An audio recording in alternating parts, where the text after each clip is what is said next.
My wife broke up with me during my parents' funeral. Without any emotion, she said, "You're broke. Your parents left you nothing. Good luck. You're definitely going to need it." I just nodded. Days later, it was me who wished her good luck. The rain hadn't stopped for 3 days.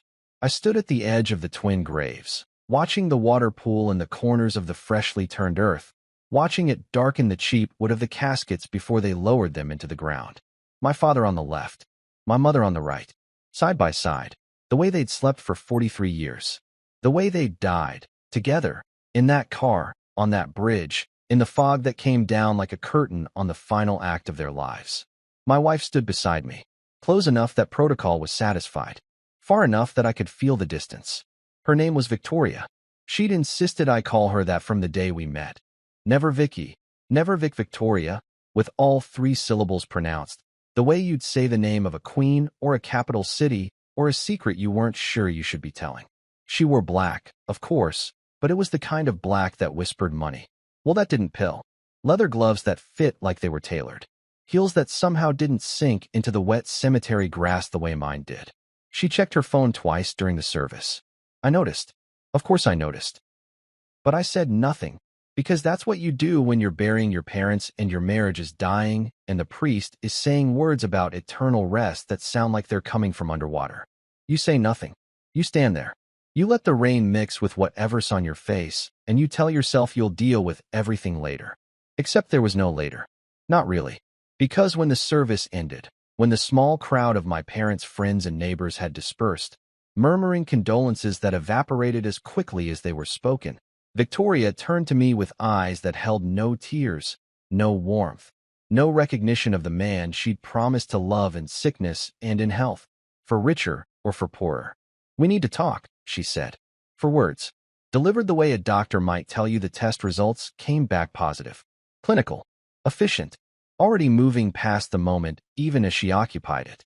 I looked at her, really looked at her, and I realized I was seeing a stranger wearing my wife's face. "Now?" I asked. My voice sounded far away, like it belonged to someone else. Someone who still had parents. Someone whose life hadn't just been lowered into the ground in 2 pine boxes. "Now," she confirmed. We walked to her car, a Mercedes SUV she'd bought 6 months earlier over my objections, saying she deserved it after the year she'd had. I'd been too tired to argue. I was always too tired to argue. That was the problem, or part of it. Or maybe just the most visible symptom of a disease that had been eating our marriage from the inside for longer than I wanted to admit. She didn't start the engine, just sat there in the driver's seat, hands on the wheel, staring straight ahead at the rows of headstones stretching out like a city of the dead. I sat in the passenger seat, where I'd sat 1,000 times before, and waited. The silence stretched, became its own entity, a third presence in the car. Finally, she spoke. "I'm leaving you." Not, "I want a divorce." Not, "I think we should separate." Not even, "This isn't working." Just, "I'm leaving you." Statement of fact. Matter already decided. Court already adjourned. I didn't say anything. Couldn't.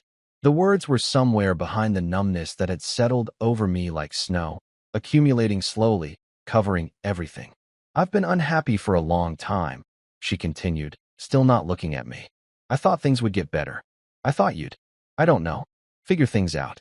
Make something of yourself. But you're 37 years old, Daniel, and you're still working at that bookstore, still writing that novel you'll never finish, still playing at being an artist when what you really are is just stuck." The words came out smooth. Practiced. This wasn't spontaneous. She'd been rehearsing this. Maybe for days.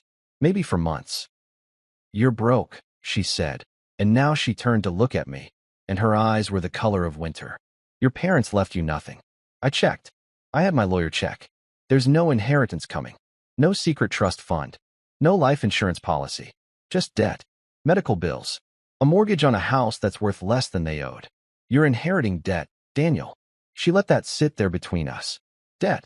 The word had weight. It pressed down on my chest like a stone. "Good luck," she said, and there was something almost like pity in her voice. Almost, but not quite. "You're definitely going to need it." Then she started the engine. I understood. The conversation was over. I was being dismissed. I opened the car door, stepped out into the rain, and watched her drive away. Watched the red taillights disappear around the bend in the cemetery road. Watched until there was nothing left to watch. And then I just stood there, getting wet, surrounded by the dead, and I nodded. Just nodded. Because what else was there to do? The house was exactly as they'd left it. Coffee cups on the kitchen counter, still ringed with the brown stain of that last morning. My father's reading glasses on the arm of his chair, folded the way he always folded them, arms crossed like hands in prayer. My mother's gardening gloves by the back door, dirt still under the nails, waiting for hands that would never wear them again. I stood in the doorway for a long time before I could make myself go inside. It had been 3 days since the funeral, 3 days since Victoria's departure. I'd spent them in a motel, one of those anonymous places off the highway where the walls are thin and the sheets smell like industrial detergent, and you can hear other people's lives through the walls at night. Crying, fighting, laughing, fucking, living. I'd done none of those things. Just lay there, staring at the ceiling, thinking about nothing and everything and the space between the two. But I couldn't stay there forever. There were things to handle. Affairs, they called them. Such a gentle word for the dismantling of a life. The canceling of subscriptions and utilities. The sorting of possessions into categories. Keep, donate, trash. The reduction of 2 human beings into boxes and bags and decisions made by someone who wasn't ready to make them. I started in the living room. My parents hadn't been wealthy. They'd been teachers, both of them. My father taught history at the public high school. My mother taught 3rd grade at the elementary school where she'd once been a student herself. They'd lived carefully, modestly. In this house they'd bought in 1987 for $60,000, which seemed impossible now, like prices from a fairy tale. But careful living and modest means don't protect you from medical catastrophe. My mother's cancer had appeared 3 years ago, breast, then lungs, then everywhere. Treatment after treatment, each one more expensive than the last, each one buying a few more months, a little more time. My father had been healthy until suddenly he wasn't. Heart attack at 68, followed by bypass surgery, followed by complications, followed by more bills that accumulated like snow in a storm you can't see ending. Victoria had been right about one thing. They'd left me debt. But she'd been wrong about the nothing. I found it on the 4th day of sorting through the house. Found it, appropriately, in my father's study. The small room at the back of the house where he'd graded papers and read books and occasionally dozed off in his chair while pretending to work. The room that smelled like pipe tobacco and old paper and something I could only describe as Dad. There was a filing cabinet in the corner. For drawers, metal, olive green, probably purchased from a government surplus sale in the 70s. I'd been avoiding it because I knew what filing cabinets meant. Paperwork, forms, records, all the bureaucratic archaeology of a life that would need to be examined, categorized, dealt with. But it had to be done. The top drawer was what I expected. Tax returns going back 7 years, utility bills, insurance policies, the mundane financial skeleton of existence. The second drawer was more of the same. Medical records, hospital bills, a folder labeled cancer treatment in my mother's careful handwriting that I couldn't bring myself to open. The third drawer was different. It contained a single item, a leather portfolio, the kind lawyers carry, scuffed at the corners but well-maintained. Expensive once, still dignified in its wear. There was no label, no indication of what was inside. I took it out, laid it on my father's desk, opened it. Inside were documents. Not many, maybe 20 pages total. But as I began to read, I felt something shift. Felt the ground beneath me rearrange itself into a new configuration. Felt the world I thought I understood reveal itself as something else entirely. The first document was a deed. Property. 140 acres in Montana, purchased in 1989, held in trust. Mountain land, timberland, with water rights and mineral rights and everything else that mattered. Worth? I had to read the recent appraisal twice to believe it. Worth $3.2 million. The second document was a stock portfolio. Not a huge one, but steady. Diversified. Blue-chip companies and index funds. The kind of conservative investing my father would have done, buying a little every month, letting it compound over decades. Current value, $847,000. The third document was a life insurance policy. $2 million, split between them, with me as the sole beneficiary. There were other things. Bonds. A small pension from the school district. Savings accounts I didn't know existed. All of it carefully documented, carefully organized, carefully hidden. And at the bottom of the portfolio, a letter. The handwriting was my father's. The date was 2 weeks before the accident. Daniel, if you're reading this, your mother and I are gone. I'm sorry, son. We wanted more time, but I suppose we should be grateful for the years we had. You're going to find some surprises in here. I know we never talked about money. We wanted you to make your own way, without the security or the burden of knowing what you'd inherit. We wanted you to be who you were, not who you thought you needed to be because of what we had or didn't have. Your mother and I lived simply because we chose to, not because we had to. We found richness in other things. Books, students, each other, you. Money was never the point. But we weren't fools. We saved. We invested. We prepared. Most of the Montana property was your grandfather's. He was a different man than I am. Harder, less forgiving. But he understood land. He bought that acreage for almost nothing in the 50s and held on to it through everything. When he died, he left it to me, and I've held on to it for you. There are people who want to buy it. Logging companies, developers. The offers are in the files. You can sell it if you want. Or keep it. It's yours now. All of it. The investments are self-explanatory. Your mother managed those. She was always better with numbers than I was. She'd want you to know that she started that portfolio the year you were born, adding a little every month, even when things were tight. Especially when things were tight. She called it your future fund, though we never told you about it. The insurance policy is straightforward. We were old enough that the premiums were high, but we wanted to make sure you were protected, that you had breathing room, that you could choose. Here's what I want you to understand, son. This isn't about the money. This is about freedom. The freedom to write that book without worrying about how you'll eat. The freedom to leave a relationship that isn't serving you. The freedom to say no to things that diminish you and yes to things that elevate you. The freedom to be fully yourself. Your mother and I worried about your marriage. We never said anything. It wasn't our place, but we could see it. The way Victoria looked at you. The way she spoke to you. The slow erosion of your confidence under the weight of her disappointment. We hoped it would improve. But if it doesn't, if you're reading this and you're alone or in the process of becoming alone, I want you to know that's okay. Better to be alone and whole than together and broken. Don't mourn us too long. We had a good life. A full life. And the best part of it was you. Live, Daniel. Really live. That's all we ever wanted for you. Love. Dad. I read it 3 times. Then I sat there in my father's chair, in the silence of his study, surrounded by the careful architecture of love that looked like paperwork, and I cried. Not the numb, distant tears of the funeral, but the hot, wrenching sobs of someone who finally understands what they've lost and what they've been given and the terrible beauty of the space between the two. My parents had left me everything, and Victoria had left me nothing. The irony was so sharp it felt like justice. I didn't tell anyone. Not immediately. There's a saying about grief, it comes in waves. But nobody tells you about the other thing that comes in waves, clarity. The sudden, fierce understanding of patterns you couldn't see before because you were too close, too immersed, too busy trying to keep your head above water to notice that the water itself was the problem. I spent a week in that house, sorting through my parents' lives, and in the process, I sorted through my own. Victoria and I had been married for 8 years. We'd met at a bookstore reading, the one where I worked, where I still worked, because I told myself it was temporary, just until the writing took off, just until I sold the novel, just until. She'd approached me after the author's talk, asked me a question about Fitzgerald, and I'd been charmed by her confidence, her poise, the way she seemed to occupy space like she had a right to it.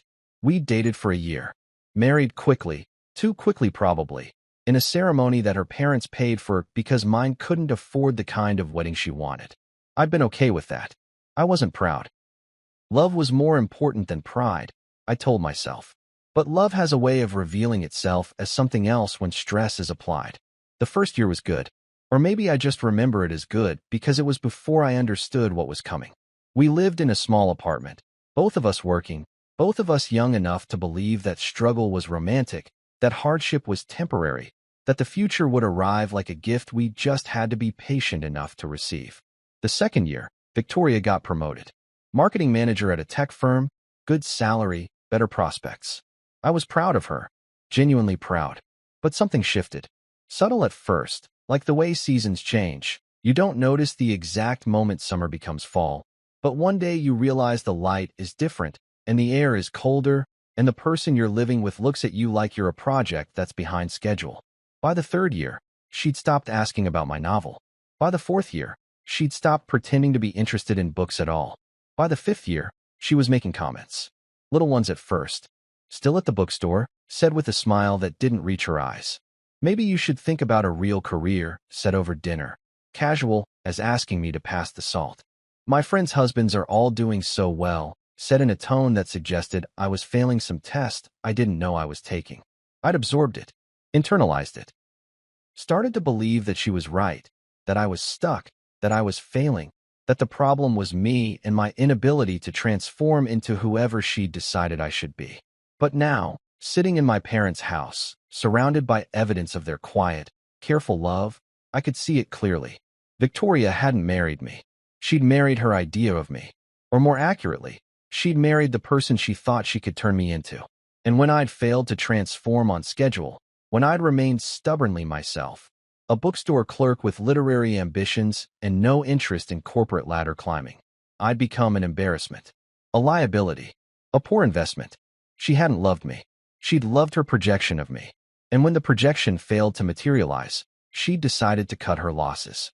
The timing of her departure, at my parents' funeral, when I was at my lowest, when I appeared to have nothing, that wasn't cruelty. Not exactly. It was efficiency. Victoria was many things, but she wasn't sentimental. She saw an opportunity to exit cleanly, decisively, without the messy complications of guilt or obligation. I was broke. I was grieving. I was clearly going nowhere. Why prolong the inevitable? Except I wasn't broke. I was the opposite of broke. And she had no idea. I thought about calling her. Thought about telling her. Thought about the look on her face when she realized what she'd walked away from. But I didn't. Instead, I did something else. Something my father would have approved of, I think. Something quiet and dignified and surgical in its precision. I hired a lawyer. Her name was Margaret Shun, and she came highly recommended by the estate attorney who was helping me navigate my parents' affairs. 50-something, sharp-eyed, with the kind of competence that made you feel safer just being in the same room with her. We met in her office downtown, all glass and steel, and the kind of modern minimalism that suggested hourly rates I could now, miraculously, afford. I told her everything.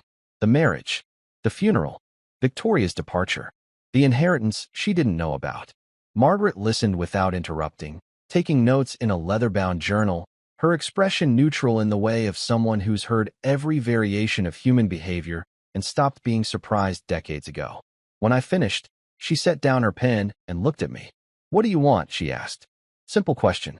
Not simple to answer. "I want a divorce," I said. "Clean. Fair. But I don't want to be taken advantage of." "Were you taken advantage of during the marriage?" I thought about it. Emotionally, yes. Financially, I paused. It's complicated. Uncomplicated for me. So I did. I told her about the apartment we'd rented together. Then the condo Victoria had insisted we buy in her name only because her credit was better. I told her about the investments she'd made with our money that were only in her name. I told her about the separate bank account she'd opened 3 years ago for tax purposes that I was never given access to. I told her about the car, that Mercedes SUV, that she'd bought with a loan I'd co-signed but had no ownership stake in. I told her about the slow, methodical way Victoria had spent 8 years financially separating herself from me while keeping me legally entangled in her debts and obligations. Margaret's expression didn't change, but something flickered behind her eyes. Recognition, maybe, or anger on my behalf, or just the professional interest of someone who'd found an interesting puzzle. "I'll need documentation," she said. "Everything you can give me. Bank statements, credit card bills, loan applications, emails, text messages. Anything that shows the financial history of your marriage. I don't know if I have all that. You'd be surprised what you have. People keep more than they think they do. And even if you don't have it, I can get it. Discovery is a wonderful thing." She leaned back in her chair, steepled her fingers. "Here's what I'm seeing. Your wife appears to have been preparing for this divorce for some time. The separate accounts, the assets in her name only, the timing of her departure. These aren't accidents." She was building a lifeboat while keeping you on the sinking ship. That's what it feels like, I admitted. The good news is that Colorado is an equitable distribution state. Marital assets get divided fairly, though not necessarily equally. The bad news is that fairly is subjective. But given what you've told me, and given that she clearly violated the good faith requirements of marital financial management, I think we have a strong case. For what?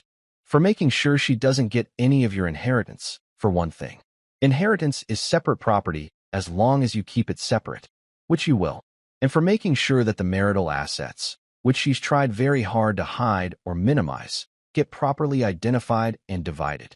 Margaret smiled. It wasn't a nice smile. It was the smile of someone who enjoyed her job a little too much. I'm going to need you to do something for me, Daniel. I need you to wait. Don't respond to her divorce filing yet. I assume she'll file soon if she hasn't already. Don't engage. Don't answer questions. Don't offer information. Let her think you're as broke and defeated as she believes you are. Can you do that? I thought about it. Thought about the performance it would require. The swallowing of pride. The acceptance of her assumptions. Then I thought about my father's letter. About freedom. About choosing when and how to reveal truth. Yes, I said. I can do that. Good. Because we're going to let her build her case on false assumptions. We're going to let her file for divorce thinking she's escaping from a financial burden. And then, at exactly the right moment, we're going to show her what she actually walked away from. Margaret picked up her pen again. One more question. Do you want revenge or do you want justice? I considered the distinction. Revenge was personal, emotional, about making someone hurt the way they'd hurt you. Justice was cleaner, more objective, about balancing scales, correcting imbalances, making sure actions had appropriate consequences. Justice, I said. Good, Margaret said. Because revenge is expensive and messy and usually backfires. But justice? Justice we can do. Victoria filed for divorce 3 weeks later. The papers arrived via courier at the motel where I was still staying. I'd kept the house, my parents' house, but I couldn't bring myself to live there yet. Couldn't sleep in their rooms, couldn't sit at their table, couldn't occupy the space they'd left behind. So I stayed in that anonymous place with thin walls and industrial sheets and the sounds of other people's lives bleeding through the darkness. The divorce petition was exactly what Margaret had predicted: cold, efficient, surgical. Victoria was seeking dissolution of marriage with prejudice, citing irreconcilable differences and my failure to contribute meaningfully to the marital partnership. She wanted me to assume responsibility for the car loan I'd co-signed. She wanted me to waive any claim to the condo that was in her name. She wanted a clean break with minimal alimony. She'd graciously agreed to 12 months of spousal support at $500 a month, which she characterized as more than fair given the respondent's limited financial prospects. Reading it felt like being autopsied while still alive. But I did what Margaret told me to do. Nothing. I didn't call Victoria. Didn't text. Didn't reach out to mutual friends to plead my case or explain my side. I just existed in the space she'd left behind, like a ghost haunting my own life. And I watched. Because once you start paying attention, really paying attention, you see things you missed before. Victoria's social media, which I'd stopped checking months ago, told a story. She'd been documenting our marriage's death in real time, though you had to know what to look for. The photos of us together had stopped around 2 years ago. The references to my husband had gradually shifted to just Daniel, and then disappeared entirely. Her posts had become increasingly focused on her career, her accomplishments, her life as an independent woman who was focusing on personal growth and setting boundaries and choosing herself. The comments were telling. Her friends, women I'd met at various parties and dinners, women who'd smiled at me and made small talk and never once seemed to question the narrative Victoria was building, all supported her. You deserve someone who matches your energy, they wrote. So proud of you for knowing your worth. His loss, babe. They had no idea what they were supporting. But then again, neither had I, for a long time. I also discovered something else. Victoria had been seeing someone. His name was Marcus. He worked at her firm, senior vice president of something important sounding. Divorced, early 40s. Pictures of him at charity galas and corporate retreats. Always in expensive suits. Always with the kind of smile that suggested he'd never been told no in his life. I found him in the background of several of Victoria's photos from company events. Found him standing just a little too close. Found him in the comments section of her posts, leaving messages that tried to sound casual but clearly weren't. Looking great. Love this energy. Dinner soon. Margaret found more. Financial records showed that Victoria had been taking weekend trips. Spa retreats, she'd called them, that coincided with Marcus's travel schedule. Credit card statements showed dinners at expensive restaurants I'd never been to. Hotel rooms in cities she'd said she was visiting for conferences. It wasn't proof of an affair. Not legally. But it was proof of something. Victoria had been building an exit strategy, and that strategy had included lining up her next relationship before ending her current one. She'd been monkey branching, holding onto one vine until she had a firm grip on the next. The part that might have hurt, if I'd still been capable of being hurt by her, was that she'd been so careful about it. So methodical. She'd waited until I was at my weakest, until my parents were gone, until I appeared to have nothing, before making her jump. She'd calculated the risk and decided the timing was right. She'd just miscalculated what I actually had. Do we tell her? I asked Margaret during one of our strategy sessions. About the inheritance? Not yet, Margaret said. She was reviewing documents, cross-referencing dates, building something. She hasn't filed her financial disclosure yet. When she does, we'll see what she claims and what she omits. Then we'll know exactly where her vulnerabilities are. And then we show our cards. All of them. At once. Margaret looked up from her papers, and her expression was almost maternal. Daniel, I need you to understand something. Your wife didn't just leave you. She tried to leave you with nothing while taking everything. The car loan she wants you to assume? She's been paying it with money from a joint account she closed without your knowledge. The condo she says is solely hers? It was purchased with a down payment that came from a tax refund that was in both your names. The spousal support she's offering? It's calculated to be just enough that she can claim she was generous while ensuring you stay dependent and diminished. How did you find all this? Paper trails. People think they're so careful, but money always leaves traces. Every transaction is a breadcrumb. Your wife was meticulous about protecting herself, but she wasn't meticulous enough. And now we have a map of every place she cut corners and every assumption she made. Margaret closed the folder she'd been reading. She assumed you'd be too grief-stricken and too defeated to fight. She assumed you'd sign whatever she put in front of you because you'd always been passive in the marriage. She assumed that without your parents, you'd have no resources and no support. She was wrong on all counts. When do we tell her that? Soon, Margaret said. Very soon. The mediation was scheduled for a Thursday in April. Spring had arrived while I wasn't paying attention. Suddenly the trees were green, and the air was soft, and the world had continued its rotation despite my certainty that it should have stopped. 3 months had passed since my parents' funeral. 3 months since Victoria had walked away. 3 months of silence and waiting and the slow accumulation of evidence. I'd followed Margaret's instructions exactly. Lived small. Kept working at the bookstore. Stayed in the motel. Let Victoria believe I was struggling, drowning, barely keeping my head above water. It hadn't been entirely a performance. Parts of it were real. I was grieving. I was lost. I was trying to figure out who I was without the scaffolding of my marriage and my parents and all the assumptions I'd built my life around. But I was also doing something else. I was preparing. The mediation was held in a conference room at Margaret's law firm. Neutral territory, though the expensive furniture and the view of the city skyline clearly signaled whose side of the economic divide we were on. Victoria arrived with her lawyer, a man named Richard something, silver-haired and smooth-voiced, the kind of attorney who probably played golf with judges and considered himself a master negotiator. Victoria looked good. Of course she looked good. She always looked good. She was wearing what I'd come to recognize as her power outfit: tailored pants, silk blouse, jewelry that whispered rather than shouted. Her hair was different, shorter, more severe. Her makeup was perfect. She looked like someone who had her life together. Someone who'd made the right decision and had no regrets. She glanced at me when she walked in, and for just a moment, I saw something flicker across her face. Not quite surprise. Maybe confirmation. I was wearing jeans and a button-down shirt from Target. I hadn't shaved in a few days. I looked exactly like what she'd expected, a man who'd been defeated by circumstance, showing up to sign away whatever dignity he had left. I saw her shoulders relax slightly. Saw her exchange a look with Richard that said, "This won't take long." Margaret opened the mediation with the standard preliminaries. Introductions, ground rules, the statement that we were here to reach an equitable settlement without the time and expense of going to trial. Richard nodded along, already looking slightly bored, like he'd done this 1,000 times and knew exactly how it would end. Then Margaret said, "Before we proceed, I'd like to clarify a few things about the financial picture of this marriage." Richard waved his hand dismissively. "We've filed our disclosure. Everything's documented. This is straightforward. Minimal assets, minimal debts, minimal entanglement.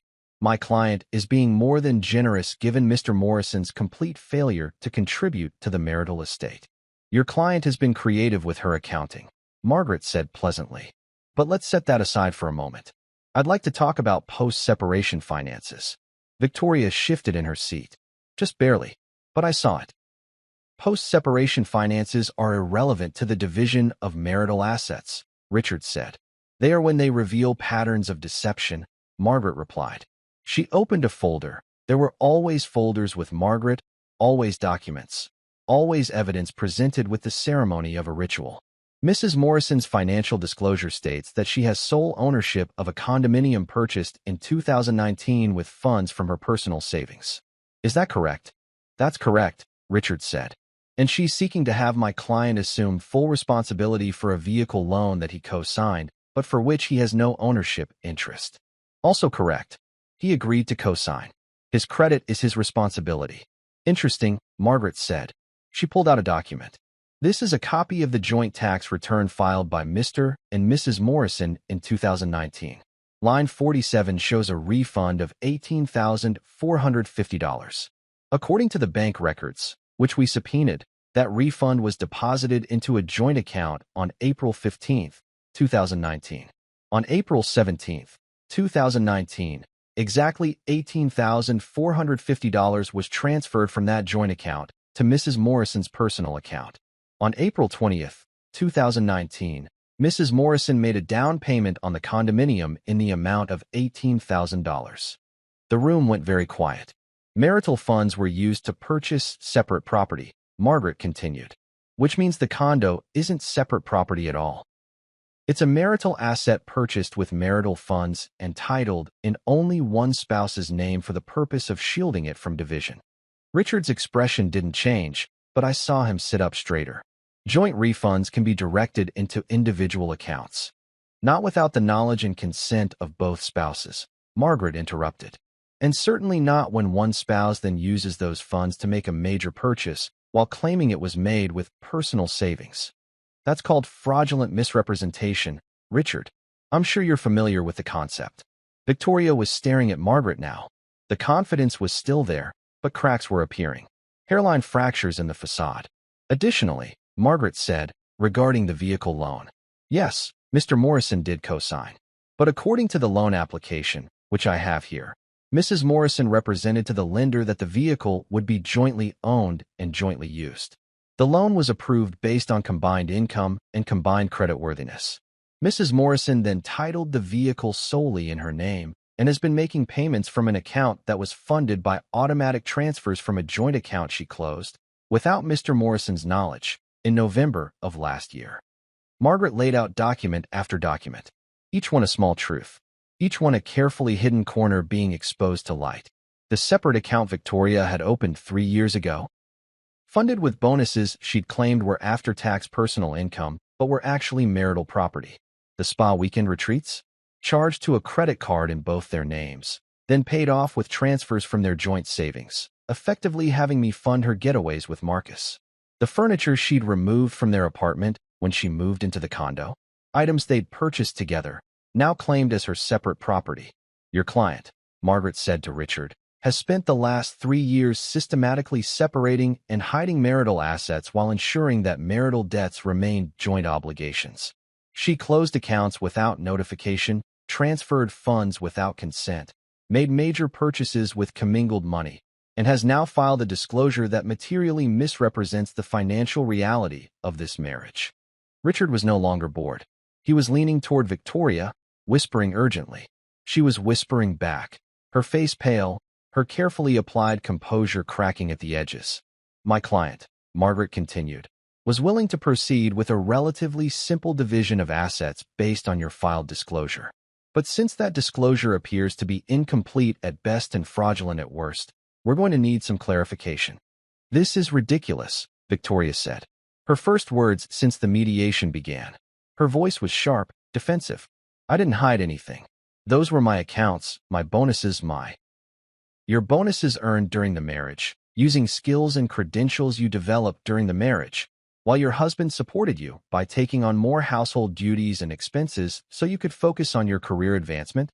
Margaret's voice remained pleasant, conversational, but there was steel underneath. Those bonuses are marital property, Mrs. Morrison. Just like the tax refund was marital property. Just like the equity in that condo is marital property. Just like everything you've tried to hide behind careful paperwork and separate accounts is still subject to equitable distribution. The silence that followed was exquisite. Richard cleared his throat. Perhaps we should take a recess. My client and I need to confer. Of course, Margaret said. Take all the time you need. They left the room. Victoria didn't look at me. Not once. When the door closed behind them, Margaret turned to me and smiled. Not the predatory smile from before. Something warmer. Almost proud. How did you know? I asked. About all of it. I'm very good at my job, she said. And your wife was very good at hiding things from you. But hiding things from a forensic accountant is considerably harder. Every transaction leaves a trail. Every lie requires supporting lies. Eventually, the architecture collapses under its own weight. What happens now? Now we wait for them to come back with a more realistic offer. One that acknowledges the actual marital estate and divides it equitably. Or we go to trial and let a judge decide. Either way, your wife just realized that she badly miscalculated. I should have felt triumphant, vindicated, something. But mostly I just felt tired. This wasn't the victory I wanted. I didn't want to prove Victoria had tried to cheat me. I just wanted to not be cheated. But that wasn't quite true, was it? There was a part of me, small, dark, undeniable, that wanted her to know. Wanted her to understand exactly what she'd done and what it cost her. Margaret seemed to read my thoughts. We're not done yet, she said quietly. This is just the opening act. They came back after 40 minutes. Victoria looked smaller somehow, like she'd left something behind in whatever room they'd conferred in. Richard looked carefully neutral, the way poker players look when they're holding bad cards but refuse to let it show. My client, Richard began, would like to clarify some elements of her financial disclosure. There were some oversights in the initial filing. Good faith mistakes stemming from the emotional difficulty of this process. Good faith mistakes, Margaret repeated. Her tone suggested she was tasting the words and finding them wanting. I see. We'd like to propose an amended disclosure. One that more accurately reflects the full financial picture of the marriage. I'm listening. What followed was a revision of Victoria's position. The condo would be recognized as a marital asset. The furniture would be divided. The savings accounts, the ones she'd claimed were purely her separate property, would be recognized as commingled marital funds. The credit card debt she'd tried to assign solely to me would be split equitably. It was better, fairer, closer to what Margaret had been arguing for all along. But it still wasn't the whole picture, because Victoria still didn't know about the inheritance. Margaret listened to the revised offer, took notes, asked clarifying questions. Then she said, "This is closer to a reasonable starting point. However, there's one more element we need to address before we can seriously discuss settlement terms." Richard frowned. What element? Spousal support. We've already proposed spousal support. 12 months at $500 per month. That's more than generous given. Given that your client out-earns my client by a factor of 5, has actively hidden and misappropriated marital assets, and is now attempting to claim poverty while living in a condo with equity of approximately $120,000 and driving a vehicle worth $55,000. Margaret shook her head. No, Richard, that's not generous. That's insulting. Your client works part-time at a bookstore. My client is a writer who has been supporting his wife's career advancement by maintaining household stability and taking on lower-paying work to provide schedule flexibility. Margaret was warming up now, and I recognized the shift. This was what she'd been building toward. My client has also recently suffered the loss of both parents, which your client exploited as an opportunity to exit the marriage with maximum financial advantage and minimum moral responsibility. Victoria flinched. Actual, visible flinch. The spousal support calculation your client has proposed is based on several assumptions, Margaret continued. First, that my client will continue working at the bookstore indefinitely. Second, that my client has no other sources of income or support. Third, that my client is, essentially, a financial burden that your client is graciously agreeing to shoulder for a limited time before washing her hands of the entire situation. That's not, Richard began. However, Margaret said, and her voice took on a new quality. Sharp. Precise. Those assumptions are incorrect. She opened another folder. I hadn't seen this one before. Didn't know what was in it. But I watched Victoria's face as Margaret laid out the first document, and I saw the exact moment everything changed. This, Margaret said, is a death certificate for Mr. and Mrs. Thomas Morrison, who died in a vehicular accident on February 4th of this year. They were my client's parents. You knew that, of course, Mrs. Morrison, because you were present at their funeral. In fact, that's when you chose to inform my client that you were leaving him. Do you recall what you said? Victoria didn't answer. Couldn't answer, because she was staring at the next document Margaret had placed on the table. This, Margaret continued, is a statement from the estate of Thomas and Helen Morrison. It details the assets left to their sole heir, Daniel Morrison. Let me summarize the relevant numbers. Real property valued at $3.2 million. Investment accounts totaling $847,000. Life insurance proceeds of $2 million, and various other holdings bringing the total estate value to approximately $6.3 million. The conference room was so quiet I could hear the air conditioning humming. Your client, Margaret said, looking directly at Richard, told my client at his parents' funeral that he was broke, that his parents had left him nothing, that he would need good luck because he was, and I quote, definitely going to need it. Margaret turned to Victoria now. Her voice remained professional, but there was something underneath it, something that sounded like controlled anger on my behalf. Your client left my client at the absolute lowest point of his life, operating under the assumption that he had no resources, no support, no prospects. Your client timed her departure to maximize her advantage and minimize her obligations. Your client restructured your entire mediation strategy around the assumption that my client was and would remain financially vulnerable. Another document. This is a statement from my client's bank account showing the deposit of estate funds that occurred 2 weeks after the funeral. This is a property assessment for the Montana acreage. This is a portfolio statement showing current investment holdings. My client, Mrs. Morrison, is not broke. My client is, in fact, quite comfortable. And unlike your client, my client has not spent the last 3 years systematically hiding assets and misrepresenting finances. The silence stretched, became its own entity, a weight pressing down on all of us. Victoria's face had gone through several stages: confusion, disbelief, shock, understanding, and finally something that might have been grief or rage or the awful comprehension of consequences. Her hands were gripping the edge of the table. Her carefully controlled composure had evaporated. You, she started, looking at me. You knew. This whole time, you knew, and you let me. Let you what? I asked. My first words since the mediation began. They came out quieter than I expected. Calmer. Let you leave me? Let you humiliate me? Let you try to take everything you could while the taking was good? I didn't, she stopped. Started again. Your parents. They always lived so modestly. How was I supposed to know? You weren't supposed to know, I said. That was the point. They lived modestly because they chose to, not because they had to. They believed in values beyond accumulation, in richness beyond money. They believed in me, even when I didn't believe in myself. I leaned forward slightly. You know what you should have known, Victoria? You should have known that people are more than their bank accounts. That worth isn't measured in salary. That leaving someone at their parents' funeral because you've decided they have nothing to offer is, I paused, searching for the word, is revealing. Not about me. About you. Victoria's lawyer cleared his throat. Perhaps we should. Perhaps you should listen, Margaret interrupted. She wasn't done. Here's where we are. My client has substantial separate property, the inheritance, which will remain separate.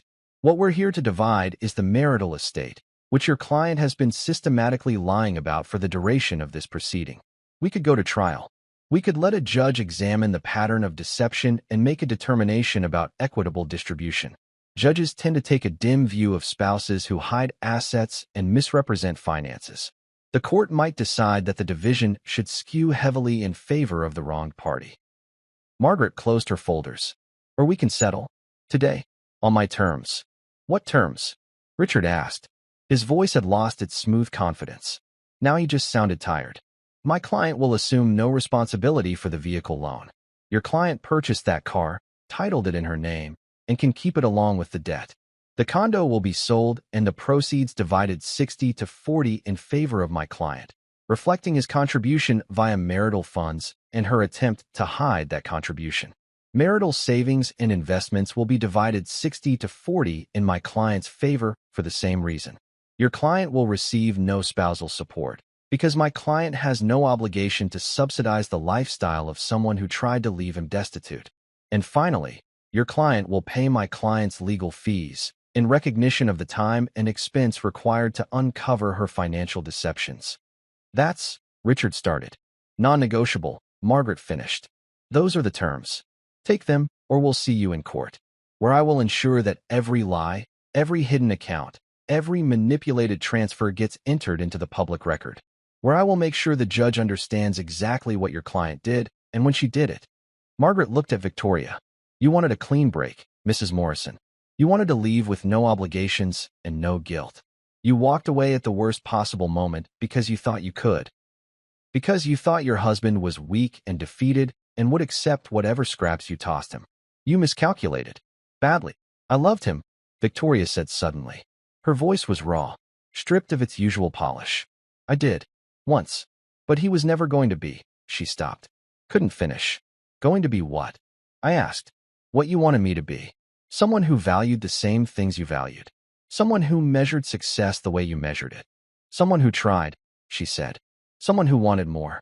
Someone who was enough? I finished for her. I was never going to be enough because you didn't want a partner. You wanted an accessory. And when I refused to perform the right way, you decided to trade me in. I stood up. Margaret had told me this was coming, had choreographed this moment. The terms are fair, Victoria. More fair than you deserve. Take them. Sign the papers. And then we can both move on to whatever comes next. Richard was already packing his briefcase. The body language of defeat. Victoria sat there for a moment longer, staring at the documents on the table like they were written in a language she couldn't read. Then she nodded. Just once. Sharp. Definitive. Fine, she said. We'll accept the terms. The divorce was finalized 6 weeks later. I didn't attend the final hearing. Didn't need to. Margaret handled it, sent me the paperwork, and just like that, 8 years of marriage dissolved into legal language and signatures and the peculiar lightness that comes from cutting away something that's been weighing you down for so long you forgot what it felt like to stand up straight. I sold my parents' house in May. Not because I needed the money, but because I couldn't live there. Couldn't wake up in their rooms. Couldn't walk past their things. Couldn't occupy the space they'd carved out of the world. I donated most of their belongings. Furniture to shelters, books to libraries, clothes to charities. I kept small things. My father's reading glasses, my mother's gardening gloves, the leather portfolio that had contained the documents that changed everything. The Montana property I kept. I'd never seen it. Never even knew it existed until my father's letter. But I flew out there in June, drove up dirt roads into mountains that looked like they'd been there since the beginning of time, and stood on land that my grandfather had bought and my father had held, and that was now, impossibly mine. It was beautiful. Pine forests and meadows and a creek that ran clear and cold over stones worn smooth by centuries of water. There was no cell service. No people. Just land and sky and the kind of silence that feels like presence. I understood why my grandfather had bought it. Why my father had kept it. It wasn't about the value. It was about having a place that existed outside of everything else. A place where you could go and remember what mattered. I camped there for 3 days. Slept in a tent under stars so bright they looked artificial. Woke up to mist in the valleys and the sound of birds I couldn't name. Read my father's letter over and over until I'd memorized every word. This isn't about the money. This is about freedom. He was right. It had never been about the money. I ran into Victoria in September. I was at a coffee shop downtown. One of those places that roasts its own beans and has baristas who take their craft very seriously. I was meeting with a literary agent of all things. I'd finished my novel. Finally. Turns out grief and divorce and inherited wealth are excellent motivators for actually completing the projects you've been avoiding for a decade. The agent was enthusiastic. Thought the book had potential.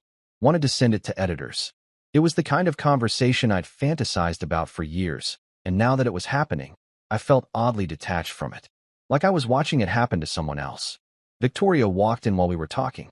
She was with Marcus. I recognized him from the photos I'd found during the investigation. They were laughing about something, comfortable with each other in the way of couples who are past the early infatuation stage, but haven't yet hit the disillusionment that comes later. She saw me. I watched her see me. Watched the calculation behind her eyes as she decided whether to acknowledge me or pretend she hadn't noticed. She chose acknowledgement. "Daniel," she said, walking over to our table. Marcus trailing behind her, looking uncomfortable because no one wants to meet their girlfriend's ex-husband in a coffee shop on a Saturday afternoon. "Victoria," I said. I stood up because that seemed like the right thing to do. Introduced her to my agent. Kept my voice neutral. Pleasant. The way you'd greet an acquaintance you hadn't seen in a while. "It's good to see you," she said, and I couldn't tell if she meant it. "You look good. Different." I was different. I'd lost some weight. Stress will do that. But I'd also gained something harder to quantify. Confidence, maybe. Or just the clarity that comes from surviving something you thought might destroy you. "You too," I said. Awkward pause. Marcus checking his phone. My agent politely pretending to review notes. "I heard you're writing again," Victoria said. "That you finished your novel." "News travels," I said. I didn't ask how she knew. Mutual friends, probably. Or maybe she'd been keeping tabs. People do that sometimes with their exes. Can't quite let go even when they're the ones who did the leaving. "That's good," she said. "I always thought you were talented." She stopped. Started again. "I'm glad you're doing well." "I am," I said. And it was true. Another pause. This one longer. More weighted. "I'm sorry," Victoria said suddenly. The words came out rushed, like she'd been holding them back, and they finally burst through. "For how I handled things. For the timing. She gestured vaguely, encompassing everything and nothing. "For all of it." Marcus touched her elbow gently. "A signal. We should go." "It's in the past," I said, which was both true and not true. The past is never really past. It lives in us, shapes us, defines the contours of who we become. But holding on to it, letting it define you, that's a choice. "I hope you're happy," Victoria said. "I mean that." I looked at her, really looked at her. This woman I'd loved, married, lost, fought in court. This woman who'd left me at my lowest point because she'd miscalculated what I was worth. This woman who was now standing in a coffee shop with her new boyfriend, trying to rewrite history into something more palatable. "I'm getting there," I said. She nodded. Understood that's all she was going to get. She and Marcus left. I sat back down with my agent, who wisely didn't ask any questions, and we continued our conversation about advanced sizes and publication timelines and all the practical details of turning a manuscript into a book. But I wasn't really listening anymore. I was thinking about Victoria's apology, about whether it mattered, about whether anything she said or did now could change what had happened or how I felt about it. And I realized it didn't matter. Not really. The apology wasn't for me. It was for her. A way of smoothing over the rough edges of her own story, turning herself from the villain into someone who made mistakes but meant well, who was just trying to do her best in a difficult situation. People do that. Rewrite their own narratives until they can live with them. But I didn't need her apology. Didn't need her forgiveness or her acknowledgement or her retroactive blessing on my success. I needed what I already had. Freedom. Clarity. The space to become whoever I was supposed to be without the weight of someone else's expectations pressing down on me. My father had been right about that too. The novel sold in November. Not for a huge amount. This wasn't a lottery ticket situation, but for enough. Enough to matter. Enough to feel like vindication. Enough to prove that all those years at the bookstore, all those early mornings and late nights, all that faith in something invisible and uncertain hadn't been wasted. The book was about a marriage. Of course it was. Write what you know, they say, and I knew that. Knew it in my bones, in my scars, in the careful architecture of my survival. But it wasn't about Victoria. Not exactly. It was about the space between what people say they want and what they actually want. About the way relationships die slowly, one small betrayal at a time. About the difference between love and the performance of love. About what happens when you mistake someone's potential for their reality and then blame them when they fail to transform. It was, my editors said, emotionally devastating in all the right ways. It was, my agent said, the kind of book that stays with you. It was, I knew, the truest thing I'd ever written. The dedication page read, "For my parents, who taught me that wealth is measured in things beyond money." Publication was scheduled for the following fall. There would be a tour, small bookstores in medium-sized cities, the kind of modest promotional push you get for a literary debut from an unknown author. I didn't expect bestseller lists or movie deals or any of the fantasy outcomes I'd once imagined. I just wanted the book to exist, to be out there in the world, to maybe connect with someone who'd been through something similar and felt less alone because of it. That felt like enough. They wanted to interview me for the local paper. Human interest story. Local author makes good. The angle was obvious. Bookstore clerk by day, novelist by night, finally achieving the dream. Overcoming odds. Persisting through rejection. All the standard beats of the struggling artist triumphs narrative. The reporter was young, earnest, the kind of person who still believed that journalism mattered and could make a difference. We met at the bookstore where I still worked part-time, not because I needed the money anymore, but because I liked it, liked the rhythm of it, liked being around books, liked the regularity of showing up somewhere and doing a job that had clear parameters and satisfied customers. She asked the expected questions. When did I start writing? What inspired the novel? How did I handle rejection? What advice would I give to aspiring writers? I gave the expected answers. Talked about discipline and persistence and believing in your work even when no one else does. Talked about the importance of reading widely and writing regularly and accepting criticism. All true, all sincere, all completely surface level. Then she asked, "The book is dedicated to your parents. They passed away recently, I understand." "Last year," I said. "I'm sorry. That must have been incredibly difficult." It was. "Were they supportive of your writing?" "They were supportive of me. That included the writing, but it was bigger than that. They believed in me being who I was, not who anyone thought I should be." She wrote that down. "That's beautiful. Did they get to read the novel before they died?" "No," I said. "They didn't. But in a way, the novel wouldn't exist without them. Not the version that's being published." "What do you mean?" I hesitated. This was the edge of revealing too much, of turning a human interest story into something messier, more complicated, more real than newspaper readers probably wanted with their morning coffee. But then I thought, fuck it. Tell the truth. That's what the book is about. That's what everything is about. "I was married when my parents died," I said. "My wife left me at their funeral. She thought I was broke. Thought they'd left me with nothing but debt. She was wrong about that. And that mistake, that miscalculation, it changed everything. It gave me perspective. It showed me what I'd been accepting, what I'd been tolerating, who I'd been allowing myself to become." The reporter had stopped writing. Was just listening now. "That's wow. It's not a revenge story," I said quickly. "Or maybe it is, but not the way you'd think. The revenge wasn't in what I got or what she lost. The revenge was in surviving, in becoming myself again, in writing the book and finishing it and putting it out into the world. That was the revenge. Continuing, thriving, refusing to be diminished." Did she know? About inheritance? Not at first. She found out later, during the divorce. How did she react? I smiled. Couldn't help it. About how you'd expect. The reporter smiled back, understanding passing between us without words. "Well, she read the book?" she asked. "I don't know," I said. "Maybe. Probably. It doesn't matter either way. I didn't write it for her. I wrote it for me. And for anyone who's ever been told they weren't enough and believed it." The article ran 2 weeks later. The headline was better than I expected. "Local author turns heartbreak into art, proves critics wrong." Victoria would see it. I knew she would. Mutual friends would send it to her. Or she'd find it herself. She was probably still monitoring me in that way people monitor their exes.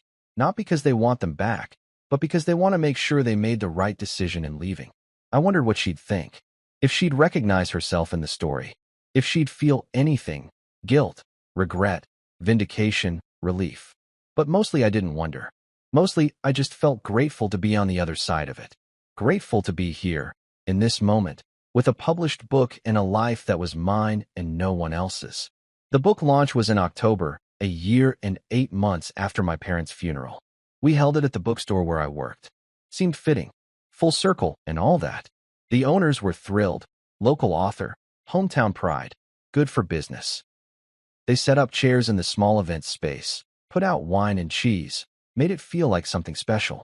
I was nervous in the way you're nervous before doing something you've dreamed about for years. The kind of nervous that's half excitement, half terror, all adrenaline. People came. More than I expected. Co-workers from the bookstore. Friends from college I hadn't seen in years. Neighbors from my parents' street who remembered me as a kid. The literary agent who'd believed in the book. The editor who'd helped shape it. Random strangers who'd seen the article in the paper and were curious. I read the first chapter, the one about the funeral, about the rain, about the woman in black who delivered a death sentence disguised as goodbye. I read it in a voice that stayed mostly steady, that only wavered a little bit when I got to the dedication at the end. For my parents, who taught me that wealth is measured in things beyond money. There was applause. Questions from the audience. Someone asked if it was autobiographical. I said all books are autobiographical in some way, even the ones about dragons and spaceships, because we can only write from what we know, what we've felt, what we've survived. Someone else asked if I was afraid of how people would react. If I was worried about being judged for writing so honestly about a failed marriage. I spent years being afraid of judgment, I said. Being afraid of not being enough, not doing enough, not measuring up to some standard I didn't even agree with. And that fear turned me into someone smaller than I actually was. So no, I'm not afraid anymore. Or I'm afraid, but I'm doing it anyway, which amounts to the same thing. After the reading, people lined up to buy books. I signed them, wrote little messages. For Sarah, may you always know your worth. For Mike, keep writing. For Jennifer, thank you for coming. And then I saw her, Victoria, standing at the back of the line. Alone. No Marcus. Just her, in jeans and a sweater, looking less polished than I remembered, more human. My stomach dropped. But I kept signing, kept smiling at people, kept writing inscriptions, one foot in front of the other. When she got to the front of the line, she handed me a book. Our eyes met. Held. Hi, she said. Hi, I said back. It's a good reading, she said. You were always good at reading aloud. I'd forgotten that. Thanks. Awkward pause. The line behind her waiting. The moment stretching. I wanted to come, she said. I almost didn't. But I thought, I wanted to hear it from you. The story. Your version. This is the only version, I said quietly. There's no his story and her story. Just what happened. I know. She swallowed. I'm sorry, Daniel. I know I said it before, but I don't think you believed me. I don't think I even believed myself. But I am. Sorry. For all of it. I looked at her. This woman who'd been my wife. This woman who'd left me at the worst moment. This woman who'd shown me, inadvertently, what I was actually worth. I believe you, I said. And I did. Not because the apology changed anything, but because I could see she meant it, and meaning it was its own kind of suffering, and I wasn't interested in making anyone suffer more than they already were. Do you want me to sign it? I asked, gesturing to the book. She nodded. I thought about what to write. About all the things I could say. The recriminations. The callbacks to her words at the funeral. The small revenges available in inscriptions. But that wasn't who I wanted to be. So I wrote, For Victoria, may you find what you're looking for. She read it. Her eyes got bright. She nodded once. Thank you, she said. Then she left. Didn't stay for the wine and cheese. Didn't linger to chat with people who might ask how she knew me. Just bought the book, got her inscription, and walked out into the October evening. I watched her go. Felt something release in my chest. Not forgiveness exactly. Maybe just the final letting go of whatever weight I'd been carrying. Someone handed me another book to sign. I signed it. Then another. Then another. The line kept moving. Life kept happening. And I kept writing. I found it 2 years later. I'd kept the leather portfolio my father had left. The one with the documents, the deeds, the careful evidence of love disguised as paperwork. I kept it in a drawer in my desk, took it out sometimes when I needed to remember where I came from, what I was built on, why I kept going. There was a pocket in the back. I'd never noticed it before. Or maybe I had noticed, but assumed it was empty because the portfolio had already yielded all its secrets. But on a Tuesday in April, 3 years and 2 months after my parents' funeral, 3 years after Victoria left, 2 years after the book was published, 1 year after it quietly became a bestseller, 6 months after I moved to Montana, to the land my grandfather bought and my father kept and I finally claimed. On that Tuesday, I was going through the portfolio again, and I found the pocket. Inside was another letter. Different handwriting this time. My mother's. Daniel, if you're reading this, you've already found your father's letter. You've already discovered what we left you. And hopefully, you've already started to understand what we were trying to give you. Your father wrote about freedom, about money as a tool for choice. He's right about that. He's right about most things. But he's also not good at talking about feelings, so I'm writing this to say what he wouldn't. We worried about you. Not because you weren't talented or smart or capable. You were all of those things. Are all of those things. We worried because we could see you disappearing, shrinking, becoming smaller under the weight of someone else's expectations. Victoria is not a bad person. She's just a person who wants what she wants and can't understand why everyone else doesn't want the same things. She measured success in titles and salaries and the external markers of achievement. And there's nothing wrong with that, except when you try to force those values on as someone who doesn't share them. You're an artist, Daniel, not because you write, though you do, beautifully, but because you see the world differently. You notice things other people miss. You find meaning in small moments. You understand that the best parts of life can't be quantified or optimized or put on a resume. We wanted you to have room for that. Room to be yourself without the pressure of performing someone else's version of success. That's what the inheritance was for. Not luxury, not status, just room, just breathing space, just the freedom to live according to your own values instead of someone else's. If Victoria left, and I suspect she might already have by the time you read this, don't mourn the marriage. Mourn the person you were trying to be in the marriage. The person who accepted criticism you didn't deserve. The person who apologized for being who you are. That person needed to die so you could live. Her leaving, if it happened, was a gift. Maybe not one you wanted, but a gift nonetheless. I won't live to see what you become. Neither will your father. That's the deal with dying. You miss the good parts that come later. But I can imagine. I can see you in Montana, on that land, maybe riding in a cabin you built or bought. I can see you with someone who loves you for exactly who you are, not who they wish you were. I can see you happy, actually happy, not performing happiness for an audience that doesn't care. That's all we ever wanted. Love is preparation. Love is giving someone what they'll need when you're not there anymore. Love is trusting that they'll figure it out, that they'll survive, that they'll eventually understand what you were trying to tell them. We love you. Past tense, by the time you read this. But also present tense. Also future tense. Because love doesn't die when people die. It lives in the choices they made, the gifts they gave, the lessons they taught without knowing they were teaching them. You're going to be fine. Better than fine. You're going to be extraordinary.